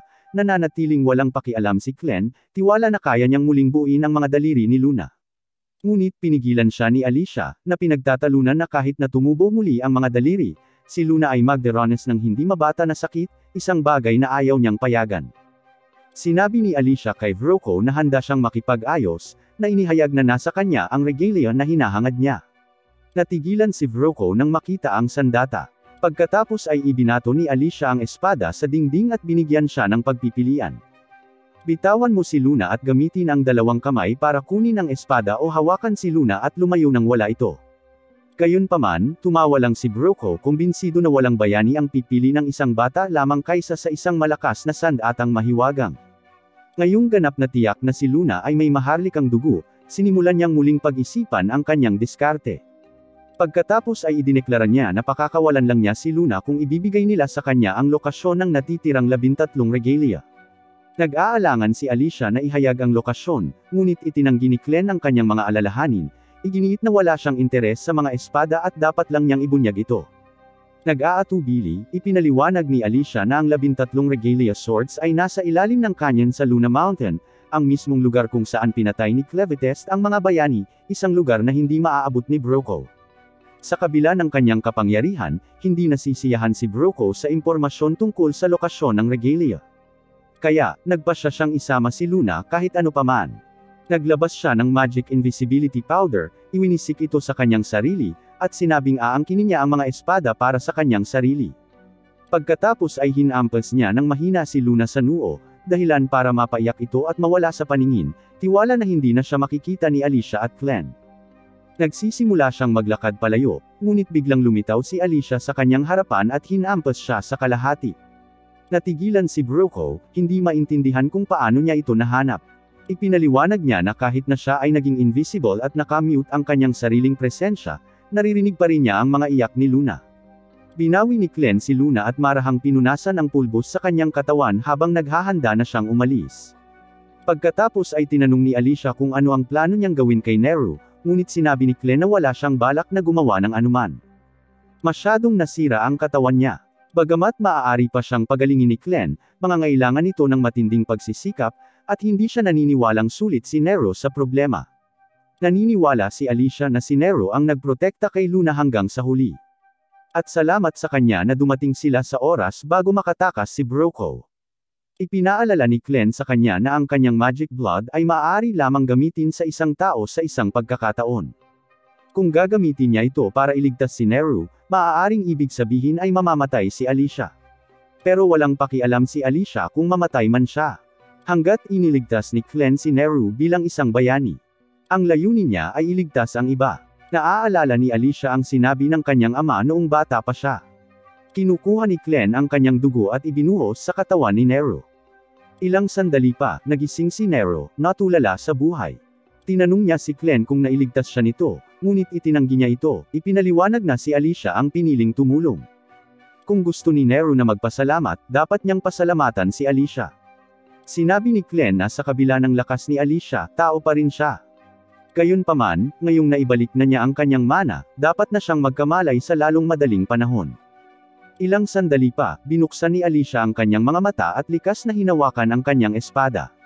Nakahinga ng maluwag nang makitang nasa tabi niya pa rin ito, ipinaalam ni Glenn kay Nero na siya ay muling isinilang na may bagong pangalan, Neruro. Ipinagkatiwala niya si Luna sa kanyang pangangalaga, sinabing sasamahan niya sila. At sa pagkakataong ito, sabik na sumang-ayon si Nero sa kanyang alok. Kinaumagahan, natagpuan ni Glenn at Alicia ang kanilang mga sarili sa isang lokal na bayan kung saan kinuha niya ang espada ni Alicia at sinabing kinukumpiska niya ito dahil medyo namumukod tangi ito. Ayaw ni Glenn na makatawag ng anumang hindi kinakailangang atensyon sa kanila, kaya't ibinagsak niya ito at lumubog ito sa lupa habang si Alicia ay bumubulong tungkol dito. Sinabi niya sa kanya na matuwa na hindi niya ito itinatapon pagkatapos ng lahat. Bumalik si Neruro na may malaking kargada sa kanyang likod at ipinaalam sa kanilang dalawa na nakuha niya ang lahat ng kakailanganin nila para sa kanilang paglalakbay. Nakahanap pa siya ng mga cute na damit para kay Baby Luna. Sinabi sa kanya ni Alicia na maganda ang kanyang ginawa, ngunit ang higit na ikinabahala niya ay ang katotohanang dinadala ni Neruro ang lahat ng mabibigat na bagay ng sabay-sabay ng madali. Sinabi sa kanya ni Neruro na ayos lang at talagang magaan ang kanyang katawan kahit nabitbit niya ang mga gamit. Narinig ito ni Alicia at naiwang tulala. Naalala niya na si Neruro ay nawalan ng malaking halaga ng kanyang katawan, kaya naiwan siyang mag-isip kung si Glenn ay nagbigay sa kanya ng mga bahagi ng katawan ng isang bodybuilder na bandido. Patay na si Alicia noon, kaya hindi niya nakita kung paano inayos ni Glenn ang katawan ni Neruro. Sa puntong ito, nasa magandang kalagayan si Neruro kaya nag-alok pa siyang dalhin ang espada at baluti ni Alicia. Ito ay napaka-cute na sinusubukan lamang niya ang kanyang makakaya upang maging kapaki-pakinabang. Gayunpaman, sinabi sa kanya ni Alicia na sa kasamaang palad ay wala na siyang espada o anumang baluti. Sinabi sa kanya ni Neruro na hindi yun malaking bagay dahil naalala niya ang minsang sinabi ni Broco sa kanya na itinatago niya ang lahat ng kanyang magagandang espada sa kanyang mesa. Narinig iyon ni Alicia at agad na natuwa. Alam niya ang eksaktong desk na tinutukoy ni Neruro. Pagkatapos ay lumingon siya upang tanungin si Glenn kung maaari niyang panatilihin ang espada. Napagtanto ni Glenn na siya ay karaniwang walang silbi sa kanya ng walang espada, kaya hinayaan niya itong makuha. At pagkatapos noon, masayang sumugod si Alicia sa woodhouse para hanapin ang espada. Habang hinahanap niya ang espada, naglalakad sina Glenn at Neruro sa paligid ng lugar. Mula nang tumakas ang mga alipin, walang laman ang buong paligid, kaya tinanong siya ni Glenn kung mamimiss niya ba ang lugar na ito. Tumalabas na si Neruro ay walang anumang magagandang alaala sa lugar na ito, kahit na dito siya nakatira halos lahat ng kanyang pagkabata. Gayunpaman, ang makitang walang laman ang lugar ay medyo nalulungkot siya. Kung pwede lang sana siyang magpaalam kay Carm habang may pagkakataon. Sa sandaling iyon, ang nakakaantig na sandaling ito ay naantala habang ang isang lalaking maikli ang buhok ay sumulpot mula sa itaas at naghahanda upang maghatid ng matinding pag-atake sa kanila. Samantala, sinasalakay ni Alicia ang opisina ni Broco, hinahanap ang espada. Talagang umaasa siyang walang dumating para magnakaw nito sa gitna ng lahat ng kaguluhang ito. Lalong gumaganda ang kanyang araw nang makakita siya ng isang supot na puno ng pera. Agad niya itong inilagay sa kanyang bulsa, ngunit ang mga bagay ay nag-iba nang makita niya ang katad na baluti ng isang babae sa kanyang drawer. Napapailing sa pandidiri dito si Alicia habang iniisip kung pervert lang ba ang matanda o ginamit lang niya ito para sa roleplay kasama ang asawa. Talagang umaasa siya na hindi iyon ang kaso. Kaya, isinuot niya ito, nagpas siyang kunin ito. Kahit na hindi siya maaring mamatay, maaari pa rin siyang masaktan, at ang baluti ay makakatulong na maiwasan iyon. Nagpatuloy siya sa paghahanap sa drawer nito hanggang sa matagpuan niya ang espada. Binunot niya ito at agad na humanga sa kung gaano ito kagaan at balanse. Ngunit ang kanyang sandali ng kagalakan ay naputol nang si Glenn ay lumilipad sa dingding. Pagkatapos niyang maupo, nagreklamo siya tungkol sa kanyang maliit na katawan dahil sa kung gaano ito kagaan at marupok. Bumaba mula sa bubong ang short-haired guy at nagulat siya nang makitang may kasama si Glenn. Tumingin si Alicia sa kanya at masasabi niyang malakas talaga siya. Lumapit siya sa kanya at nagtangka ng mabilis na forehand kick, ngunit naiwasan ito ni Alicia sa tamang oras. Tumalon pabalik ang lalaki at pinuri siya sa sapat na bilis para makaiwas sa kanyang sipa. Pagkatapos ay tumalon siya sa hangin at tinamaan si Alicia ng ilang mid-air strike na ang bawat pag-atake ay mas malakas kaysa sa huli. Gayunpaman, nagagamit pa rin ni Alicia ang kanyang bagong espada para harangan ang bawat pag-atake. Ang lalaki pagkatapos ay tumalon pabalik at ginamit ang kanyang mahika ng hangin upang mapalipad si Alicia. Napabuntong hininga sina Neruro at Alicia nang makita siyang lumabas ng cabin. Malakas na natama ni Alicia ang sahig ngunit mabilis siyang nakabangon. Malinaw na nahihirapan siyang makipagsabayan, kaya sinabi sa kanya ng lalaki na wala siya dito para sa kanya. Nandito lang siya para kay Glenn, kaya papayag siyang lumayo rito kung gusto niya. Ngunit sa hitsura ng mga bagay-bagay, si Alicia ay hindi nagpapakita ng anumang mga palatandaan ng pag-atras. Kailangan niyang kalkulahin ng mabuti ang susunod niyang pag-atake. Kung hindi ito gagana, kakailanganin niyang gamitin ang kanyang diskarte sa Stream Splitter. Puting-puti ang kanyang mga mata habang hinuhugot niya ang kanyang espada. Pagkatapos ay sumugod siya sa kanya at pinakawalan ang kanyang nakatagong Rising Dragon technique. Pero bago pa man niya laslasin ang lalamunan niya, pinigilan siya ni Glenn sa pamamagitan ng pagmamanipula ng kanyang dugo. Sinuntok niya ito sa ulo at sinabihang pigilan ito. Pagkatapos ay ipinaliwanag niya na malamang na sinalakay sila ng lalaking ito dito dahil sa hindi pagkakaunawaan. Pagkatapos ay itinuon niya ang atensyon nito sa kanyang tuhod. Kung hindi pa niya napigilan si Alicia sa sandaling iyon, ang sipa lang na iyon ang makakahiwalay sa katawan niya.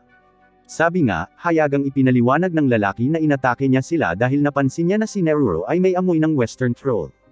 Ngunit agad itong tumugon, sinasabi sa kanya na marahil ay dahil siya ay nilamon ng halimaw. Bukod doon, sinabi rin sa lalaki na may isang maliit na lalaki sa kanila na kayang kontrolin ang halimaw. Bumalik sa kuweba, nang humarap siya sa bangkay ng halimaw, naputol ang mga braso at binti nito. Malinaw na si Glenn ang maliit na tao sa kanila, kaya ipinapalagay ng lalaki na siya ang kumokontrol at pumatay sa troll monster. Naririnig ni Glenn ang kanyang mga deductions, ngunit hindi pa nagbibigay ng malinaw na sagot. Sa halip, sinabihan niya muna si Neruro na kunin si Luna at maghintay sa pasukan ng nayon. Pagkaalis niya, ipinaliwanag ni Glenn kay Alicia na ang lalaking ito dito ay isang kapwa Dark Beast. Nagkatawang tao siya, ngunit malinaw na may iba siyang itinatago. Narinig iyon ni Alicia at talagang nagulat siya. Ngunit ang mas ikinagulat niya ay ang lalaki ay nasa ilalim ng epekto ng isang malakas na ilusyon na pumipigil maging si Glenn na makita ang kanyang tunay na anyo. Iisa lang pala ang nilalang na maaaring gumamit ng napakalakas na ilusyon, si Zavtir ng Phantasms. Ang ating lalaki doon ay nabigla kung paano nalaman ni Glenn ang lahat ng ito. Tinatanong niya kung sino siya. Ipinakilala ni Glenn ang kanyang sarili sa pagsasabing isa siyang alagad ng Panginoon ng Dark Beasts na may anyo ng tao na katulad niya. Napagtanto ng lalaki na pareho sila ng mga layunin sa isip. Kaya't nagpasya siyang ihayag ang kanyang tunay na anyo. Pagkatapos siya ay nagiging isang higanteng falcon na may kumikinang na puting mga mata. Ang kanyang pangalan ay Garth at siya ay isang lingkod ni Lord Zavtir, ang Panginoon ng Dark Beasts ng kanluran. Ngayong ibinigay na ni Garth ang kanyang backstory, hiniling niya kay Glenn na magpakita rin ng patunay ng pagiging Dark Beast. Ngunit ayaw ni Glenn na dumaan sa hirap ng pagbabago ng kanyang buong katawan, kaya pinapakita na lang niya sa kanya ang kanyang buntot. Sapat na iyon para makumbinsi siya. Matapos ibalik ni Garth ang kanyang anyo bilang tao, kapansin-pansing tila nanigas si Alicia sa takot nang mapagtanto niya na mayroong dalawang Dark Beast na casual na tumingin at nagsasalita na parang tao. Nagtataka ito kung may iba pa ba bukod kay Clivites. May punto ba ang lahat ng mga laban na ipinaglaban ng mga bayani? Nabasa ni Glenn ang nasa isip ni Alicia at sinabihan siyang huminahon dahil hindi ganoon kadami ang Dark Beast na maaaring magkatawang tao at gumamit ng pagsasalita ng tao. Bukod dito, ang mga Dark Beast ay kadalasang hindi gustong makisali sa mga tao, kaya wala silang dapat ipag-alala. Ang Dark Beasts ay labis na tumitingin ng mababa sa mga tao. Nakakahiya pa nga sa kanila ang makipag-usap sa kanila. Ang katotohanan iyon ay kung bakit kailangan ni Garth ng paliwanag kung bakit kasama ni Glenn ang isang bayaning tulad ni Alicia. Ang mga bayani ay ang mga sinumpaang kaaway ng mga Dark Beast pagkatapos ng lahat. Ipinaliwanag ni Glenn na si Alicia ay isang bayani, ngunit sa ngayon, siya ay kanyang alipin. May spell pa siya na nagpapasunod sa kanya kahit anong mangyari. Plano ni Glenn na gamitin siya bilang gabay sa kanyang pagtatangka na matutunan ang mga paraan ng mga tao. Walang hihigit at walang kulang. Narinig ito ni Garth at itinuturing itong isang makatwirang paliwanag, kaya tinanggap niya ito. Ngunit pagkatapos ay tumingin siya kay Glenn na may seryosong titig sa kanyang mga mata habang binabalaan niya ito na huwag humadlang sa kanyang daan kung hindi ay papatayin niya ang kanyang mga katulong. Sinabi sa kanya ni Glenn na maaari niyang subukan kung gusto niya, ngunit walang paraan na hahayaan niyang mangyari iyon. Bukod doon, oras na para itanong ni Glenn ang kanyang mga katanungan.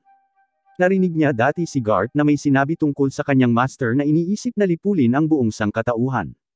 Naniniwala si Glenn na medyo hindi ito katulad ni Zavtir, lalo na't alam niyang si Zavtir ang uri ng tao na nasisiyahan sa pagmamasid sa mga tao para sa kasiyahan nito. Naiintindihan ni Garth ang kanyang hinala, kaya ipinaliwanag niya na nagsimula ang lahat 3 araw ang nakalipas habang siya ay lumilipad sa malaking kagubatan sa kanluran. Nakakita siya ng isang pack ng Dark Beasts, ngunit ang kakaiba ay ang katotohanan na ang isa sa pack ay random na nawala. Noong panahong iyon ang ika-9 na pagkakataon na nawala ang isang batang Dark Beast ng walang dahilan. Karamihan sa mga kabataan ng Dark Beast ay hindi makapagsalita, at karaniwan na sa kanila ang kinakain, kaya malamang na mas marami sa kanila kaysa sa kanyang nabilang ang aktwal na nawala. Hindi talaga sigurado si Garth kung bakit, ngunit may pakiramdam siya na ang mga tao ang nasa likod nito. Ganito rin ang naging conclusion ni Lord Zavtir, kaya naman ipinadala niya si Garth sa mundo ng mga tao para mag-imbestiga, at kung kailangan nilang lipulin ang buong sangkatauhan. Narinig ito ni Glenn at nagulat siya na dumating si Zavtir sa conclusion na iyon bago ang kanyang amo. Gayunpaman, parehong hinala ni Glenn na ang mga tao ay maaaring kumukuha ng higit pa sa Dark Beasts mula sa kanila. Minsan ay nagkaroon siya ng kakaibang pakikipag-ugnayan kay Carm kung saan nalaman niyang bawal manganak ang mga babae sa baryong iyon. Kaya't sa tuwing may sinuman, mayroong mga kain na hinalang lalaki na nakasuot ng damit na pumupunta sa kanilang nayon upang bilhin ang mga sanggol.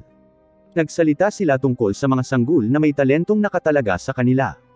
Maging minsan ay nakita ng ginang si Master Broco na kasama nila. Maging siya ay tila natatakot sa kanilang mga kakayahan. Sa nayon na iyon, bawal sa batas ang panganganak. Kahit na gawin mo, ang iyong sanggol ay mabibili pa rin na parang sa pagpapalitan ng manok. Kaya, ang mga kababaihan ay sinusubukan lamang ang kanilang makakaya na hindi mabuntis upang maprotektahan ang maliit na pagmamataas na natitira sa kanila. Isinasaalang-alang ni Glenn ang katotohanan na mayroong bumibili ng mga sanggol na tao doon at may kumikidnap din sa mga batang Dark Beast. Hindi pwedeng nagkataon lang. Ang mga bumibili ng mga sanggol na tao ay kailangang konektado kay Broco kahit papaano. At the same time, may alagang troll si Broco. Ipinapalagay ni Glenn na ang talentong pinag-usapan nila ay nagpapahiwatig na mayroong mahika na malalim na kasangkot dito. Tinanong ni Glenn si Alicia kung may ideya ba siya kung ano ang nangyayari, ngunit lumalabas na ang magic ay hindi talaga ang kanyang malakas na suit, kaya wala siyang alam tungkol dito. Ngunit para sa kanya, ito ay tiyak na parang isang bagay na ginagawa nila. Ang mga wizard, ang mga gumagamit ng mahika bilang kasangkapan sa digmaan. Nagpakita ang mga wizard sa nakalipas na ilang taon. Buong-buo nilang binago ang mga paraan ng pakikipaglaban sa mga paraan ng paggamit nila ng mahika para sa kanilang kalamangan. At ang unang taong nagdala nito sa larangan ng digmaan ay si General Dorrell, ang Dragon Slayer, ang parehong tao na pumatay sa ama ni Alicia. Umakyat si General Dorrell laban sa hukbo ng East Highgate, na pinamunuan ng isang lalaki na nagngangalang Rod Royce. Nakatanggap lang ng report si Rod na nabura na ang kanilang advanced forces. Kakailanganin niya ng hindi bababa sa 50,000 tauhan upang magkaroon ng pagkakataon laban sa hukbo ni Dorrell. Ngunit wala na lamang siyang higit sa 6,000 katao ang natitira, ibig sabihin, ang buong puwersa nila ay hindi man lang sila mapabagal. Pero hindi sumusuko si Rod. May plano siya. Ang kanyang teorya ay kung makapasok sila mula sa kanlurang tarangkahan sa eastern side, pagkatapos ay magagawa nilang isara ang tarangkahan at makipaglaban kahit nasa 6,000 tao lang na mayroon sila. Gayunpaman, ang pagsasakatuparan ng planong ito ay mangangailangan ng kooperasyon ng Hayden. Nagpadala na siya ng mga mensahero tungkol dito, ngunit wala silang nakuhang anumang tugon pabalik. Ipinapalagay niya na ito ay dahil ang sitwasyon sa loob ng kuta ay napakagulo. May mga alingaw na sinira ni Clivetes ang kastilyo. Kung totoo yon, ipinapalagay niya na si General Dorrell ay naghahabol sa pandayan ng maharlikang pamilya. Kung wala ito, hindi siya makakagawa ng anumang regalia. Nag-aalala si Mikkel na kung magtagumpay sila, makakagawa sila ng maraming regalia hanggat gusto nila. Ipinaliwanag ni Rod na ang forge ng Hayden ay ang pinakalumang mahiwagang artifact, at kung ang mga magic researcher ay mapag-aralan ito, maaari nilang matuklasan ang lahat ng mga lihim nito, na posibleng humantong sa pagkawasak ng bawat bansa. Sa sandaling iyon, sumakay ang isa sa mga messenger at ipinaalam kay Rod na ang mas malaking silangan na gate ay hindi inaasahang nabuksan. Sa gate na iyon, nakatagpo ni Dorrell si Maynard, isang freak na may literal na gininto ang mga mata. Sinabi ni Maynard kay Dorel na kinumpirma niya ang pagkamatay ng hari ng Hayden. Ang koro ng prinsesa ay itinago sa isang ligtas na lugar. Ang problema lang ngayon ay ang 6 na buwang gulang na anak ng hari. Ang batang iyon lang ang tiyak nilang may royal blood. Sinasabi ng mga alingaw na siya ay kinuha ng isang batang lalaki na may itim na buhok at ngayon ay nawawala. Walang paraan upang malaman kung siya ay buhay o patay, ngunit ang kakaiba, ang mga uwak ay nagpaalam lamang sa kanya na nakakita sila ng isang nakatagong sanggol at ang kulay ng kanyang buhok ay tumutugma sa sanggol na hinahanap nila. Naniniwala siya na ito ay isang bagay na nagkakahalaga ng pagsisiyasat. Narinig ito ni General Dorel at inutusan si Maynard na simulan ang pagsisiyasat at siguraduhin na ibalik ang sanggol sa oras na dumating siya sa Hydrat. Kinaumagahan, nakitang magkasama sina Clem at Neruro sa gilid ng isang kagubatan. Kakaserve lang kay Clem ng kakaibang itim na likido at mukhang may kain na hinala, pero sinabi ni Neruro na kape lang ito. Ipinaliwanag niya na ang paggawa ng kape ay hindi madali.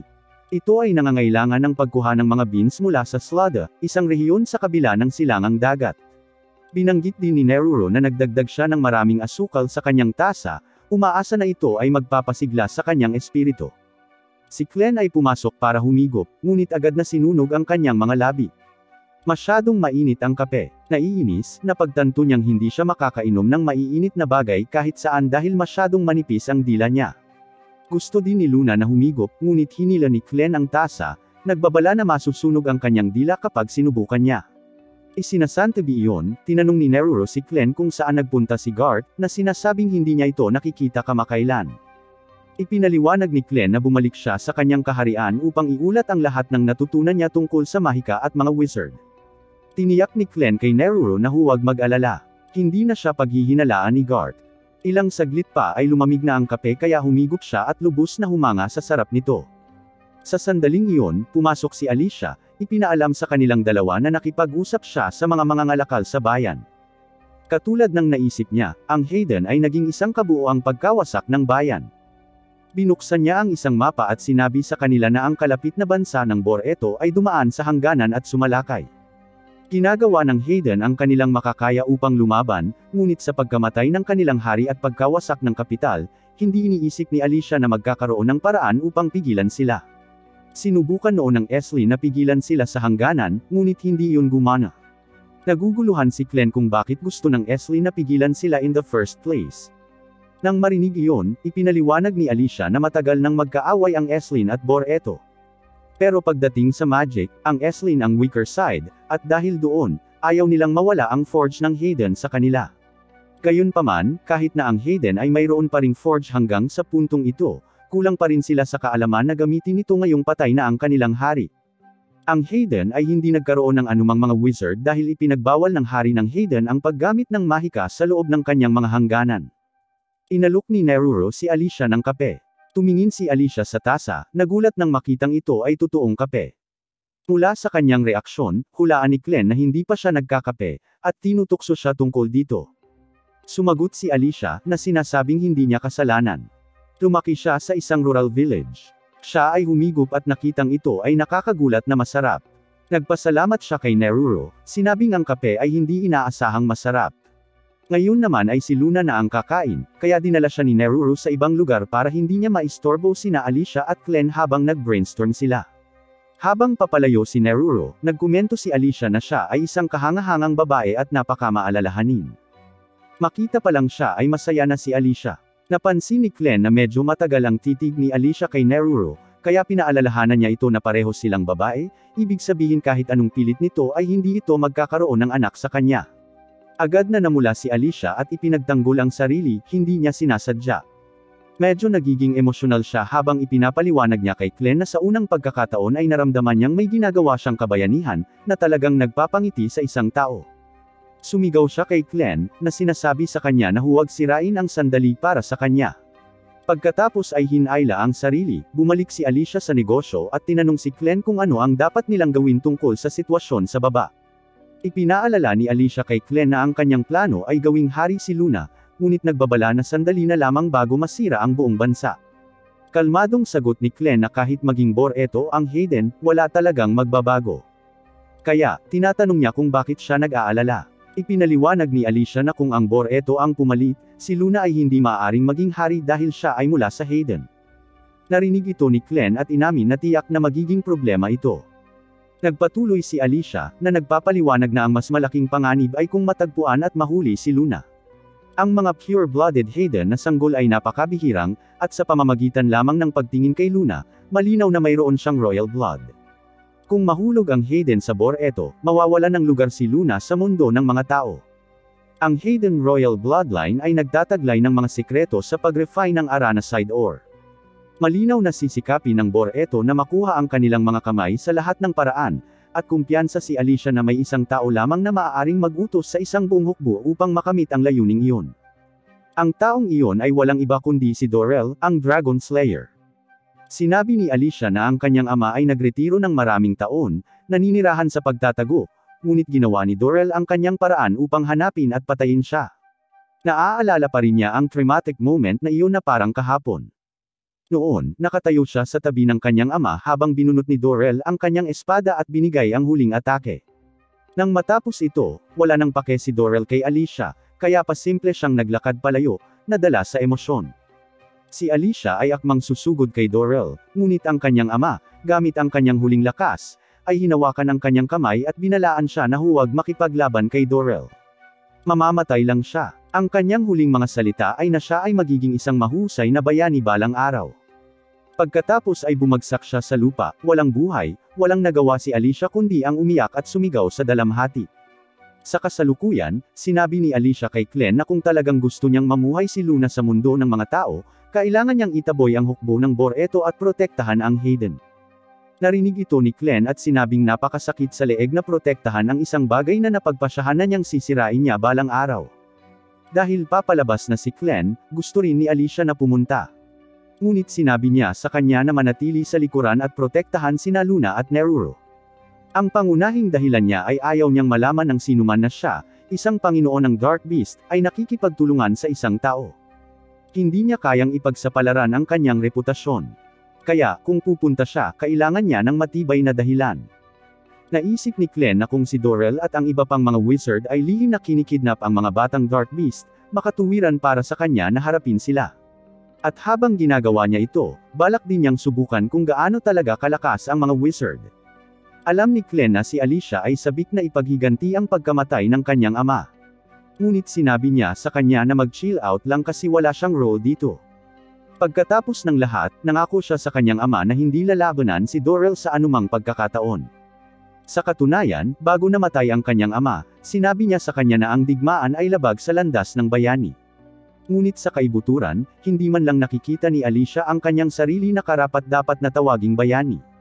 Nakikita niya ang kanyang sarili bilang isang naglalakad na bangkay na pinananatiling buhay ng nilinis na Dark Iker.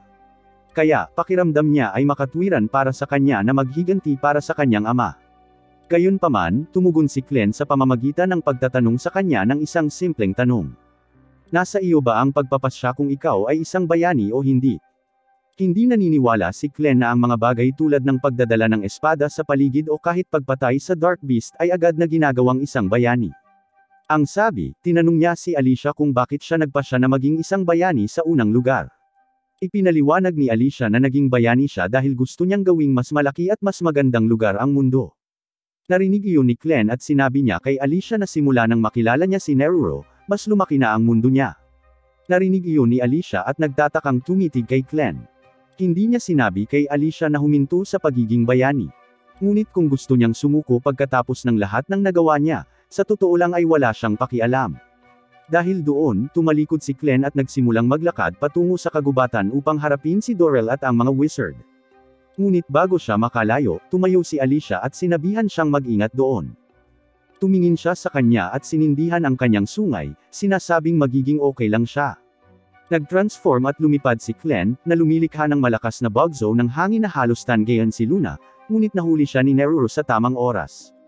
Tinanong niya si Alicia kung saan nagpunta si Glenn, at sumagot si Alicia na babalik siya sa lalong madaling panahon, gusto man nila siya o hindi. Samantala, ang mga bagay ay hindi maganda para sa Hayden dahil ang kanilang pangalawang kuta ay nawasak ni Dorell at ng kanyang hukbo. Nagmamasid si Rod mula sa malayo at laking gulat niya nang makitang napakadaling bumagsak ang pangalawang pader ng kuta. Tinanong siya ni Michael kung ano ang susunod nilang gagawin, ngunit walang sinabi si Rod. Nagsisimula pa lang siyang sumakay sa unahan kasama ang kanyang kabayo. Sumunod si Michael sa likod at ipinaalam kay Rod na ang hukbo ni Dorel ay tumawid sa hangganan ng walang pahintulot. Sa bilis ng kanilang paggalaw, sigurado siyang makakarating sila sa hydrant bago pa man dumating ang mga reinforcement. Ngunit sa kabila ng mga posibilidad, sinabi ni Rod na kailangan pa rin nilang subukang pigilan sila. Itinuon niya ang kanilang atensyon sa isang napakalawak at mababaw na ilog na paparating sa unahan. Ang kanyang plano ay gamitin ang pagtawid na iyon upang putulin ang kalaban. Sa parehong oras, sina Alicia at Neruro ay naglalakad sa desyerto na bayan nang makita nila ang isa sa mga nakaligtas na bandido na sinisipa ng mga tao ng bayan ang kanyang puwitan.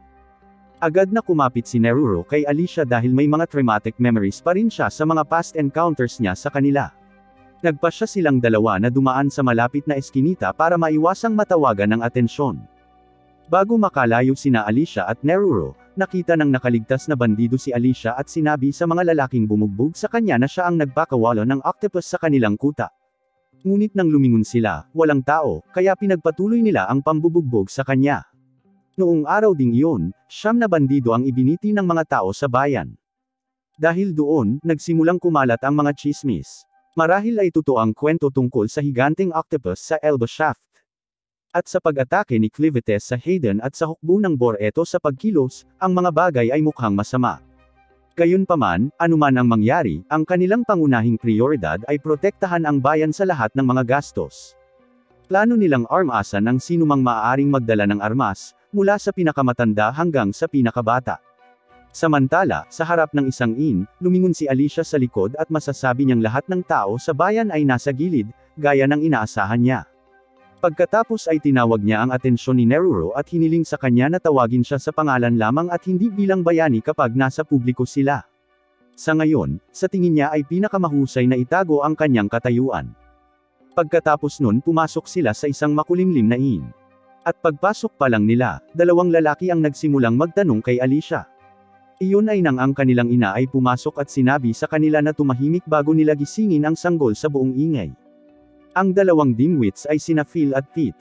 Binatukan sila ng kanilang ina ng ilang maiinit na pang-iinsulto dahil sa hindi magandang pakikitungo sa isang customer, ngunit itinuro nila na si Alicia ay may takip sa mata at isang espada, kaya medyo naghihinala ito. Ipinakilala ng babae ang kanyang sarili bilang si Carrie, ang may-ari ng establishmento. Sa pamamagitan lamang ng pagtingin kay Luna, masasabi ni Carrie na isa siyang pure-blooded Haydonian dahil sa kanyang light pink na buhok at pointy ears. Tinatanong niya kung ano ang gusto nila. Mabilis na sumagot si Alicia na sila ni Neruro ay mga gwardya na naglilingkod sa isang mahalagang tao at kasalukuyan nilang pinoprotektahan ang bata. Narinig ni Curry ang kanilang kwento at nagpasyang paniwalaan ito. Ipagpalagay na ang mahalagang tao na binanggit nila ay isang taong tumakas mula sa hydrant o isang bagay sa mga linyang iyon. Sa totoo lang, walang pakialam si Curry kung ano ang kanilang layunin. Gusto lang niyang gumastos sila ng pera sa kanyang inn. Sinabi ni Alicia na gusto niyang mag-book ng kwartong may kama na sapat na ligtas para sa isang bata kasama ng ilang pagkain. Sinabi sa kanya ni Carrie na ang pagbabayad ay karaniwang ginagawa sa harap at ito ay nagkakahalaga ng 2 pilak bawat gabi na may minimum na pananatili ng 2 gabi. Ibinigay ni Alicia ang 4 na pilak at nang may segowa na ang pagbabayad, sinabi ni Carrie sa kanila na nasa itaas ang kanilang silid. Bago sila tumungo sa silid, sinabihan ni Carrie ang kanyang 2 anak na tulungan si Neruro sa kanyang mga bagahe, ngunit iginiit ni Neruro na kaya niya itong bitbitin. Gayunpaman, pinipilit nilang tumulong. At sa sandaling binitawan ni Neruro ang mga bagahe, isa sa kanila ang nagpupumilit na hawakan ito dahil napakabigat nito para sa kanya.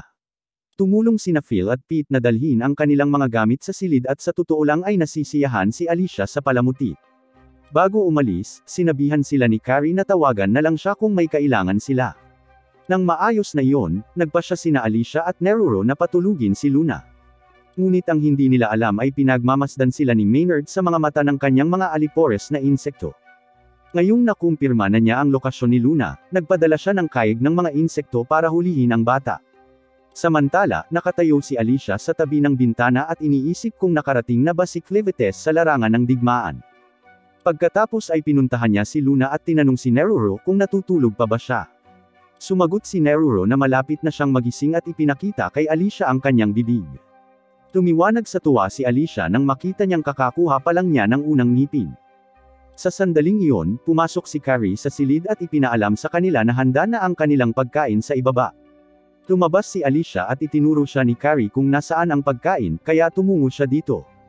Sa kanyang pagpunta doon, narinig niya ang ilang mga lasing na lalaki na nagsabi na narinig nila ang hari ng Hayden na nabigo na patayin si Clevitus at nauwi sa pagpatay sa kanya. Nararamdaman ng mga lalaki na walang ginagawa ang mga bayani upang pigilan ang pagkamatay ng hari. Nararamdaman nila na ang mga tao ngayon ay nais lamang maging mga bayani dahil gusto nila ang regalia ng hari. Habang pinupulot ni Alicia ang kanyang pagkain, naririnig niya ang bawat opinyon ng mga mamamayan tungkol sa mga bayani. Bawat insultong ibinabato sa kanya ay tumatagos sa kanyang puso na parang punyal, ngunit wala siyang pagpipilian kundi ang tiisin ito. Biglang nanlaki ang mga mata niya sa gulat nang maramdaman niya ang presensya ng isang dark beast. Iyon ay nang ang isang pulang bola ay lumilipad sa bintana. Nataranta ang lahat kaya sinubukan ni Pete na hawakan ito, ngunit agad siyang tumawid sa habang ito ay nagiging isang malaking alupihan.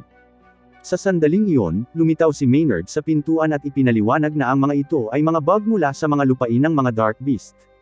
Binabalaan niya ang lahat na huwag masyadong kumilos. Kung ginulat nila ang nilalang, sasalakayin sila nito anuman ang kanyang mga utos. Mabilis na napagtanto ni Alicia kung gaano kalubha ang sitwasyon at likas na inabot ang kanyang espada, naalala lamang na iniwan niya ito sa kanyang silid. Sa sandaling iyon, ang isa sa natatakot na mga customer ay nataranta at tumalon sa bintana upang makatakas. Sa labas, ang lalaki ay agad na inagaw ng isa sa mga surot na naghihintay sa malapit.